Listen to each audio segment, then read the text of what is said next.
Today's MTG box analysis will be for the March 13th opening of a Midnight Hunt Collector Booster Box. In this analysis, we're going to review the cards that we were eligible to pull out of a Collector Booster Pack and compare that to the cards that we saw in the box.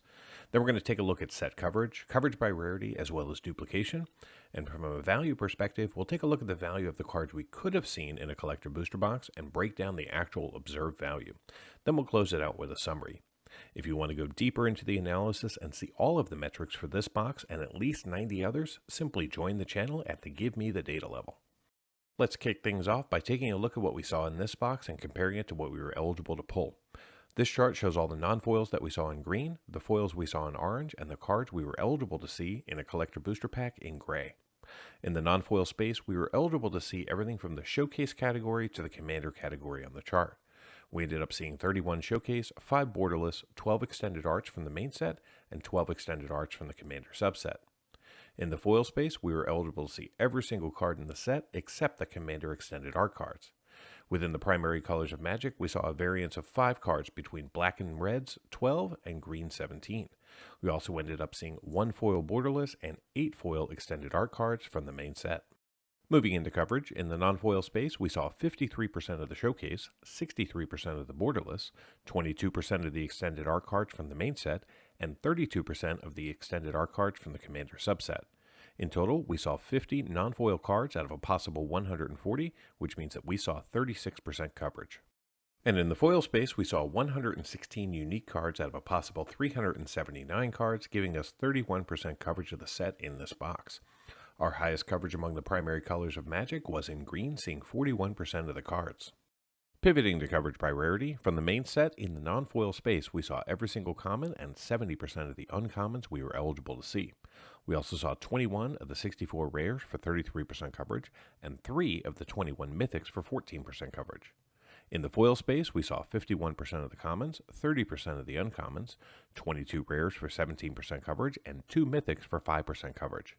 In total, this box contained 43 rares and 5 mythics from the main set. Add in the commander cards, and the grand total comes up to be 54 rares and 6 mythics in these 12 packs. From a duplication perspective, we only saw repeat cards in the full art basic land and showcase categories. Overall, we saw 11 cards repeated 14 times for a box duplication rate of 8%. Before we take a look at the value that we saw in this box, let's baseline with a look at the market value of the set as of March 11th, 2023. This chart shows all 379 cards from the main set broken down by category and dollar ranges using non-foil pricing. Currently, the set features 5 cards over $10, 13 cards valued between $5 and $10, and 60 cards valued between $1 and $5. The remaining 301 cards are valued under $1.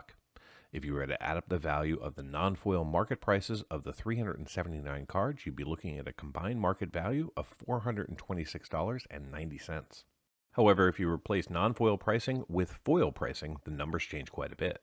Instead of 5 cards valued over $10, there are 7, and instead of 13 cards valued between $5 and $10, there are 20. Even in the $1 to $5 range, the number jumps from 60 cards to 83 cards, which means that only 269 of the foils in the set are valued under $1. Now, the 7 cards that are valued over $10 in foil are the Standard Frame and Borderless Haunted Ridge, valued at $12.10 and $12.97 respectively.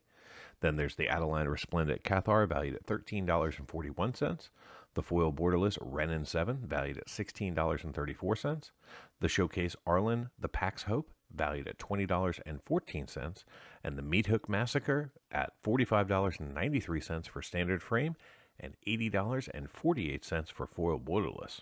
If you were to add up the foil market prices of all 379 cards in the set, you'd be looking at a combined value of $598.09, which is 1.4 times higher than the same cards in non-foil.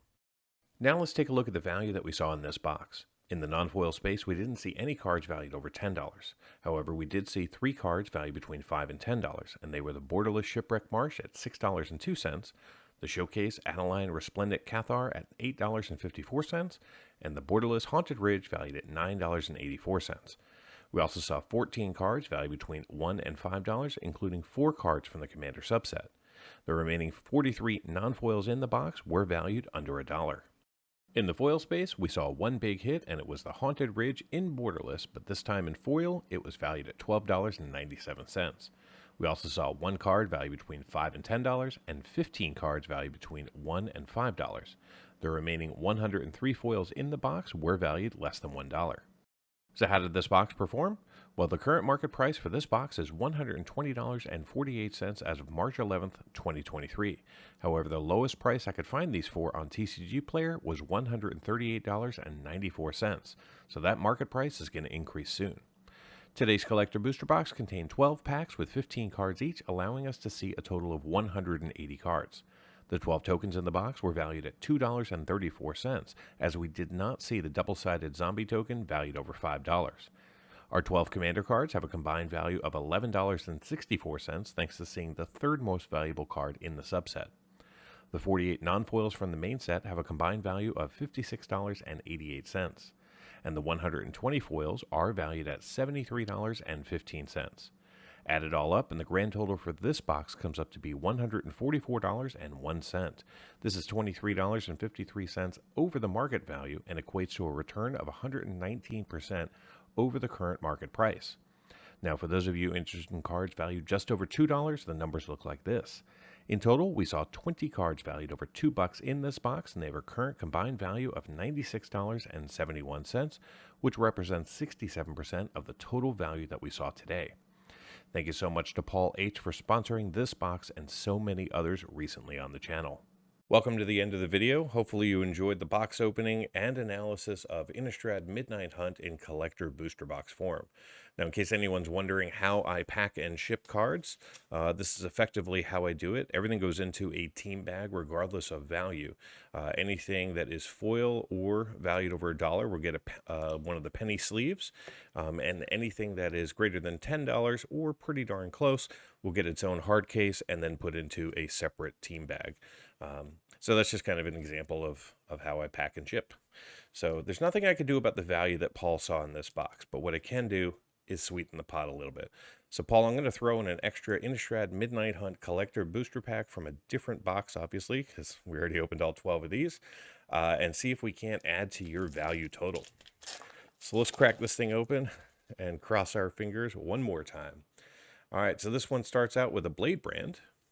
Then we've got a Cathar Commando, followed by a Hobbling Zombie, an Immolation, a Corpse Cobble, a Ferment Sage, a Foil Forest, and we are going to see a Storm the Festival as our rare, with a Tomb Tyrant from the Commander subset.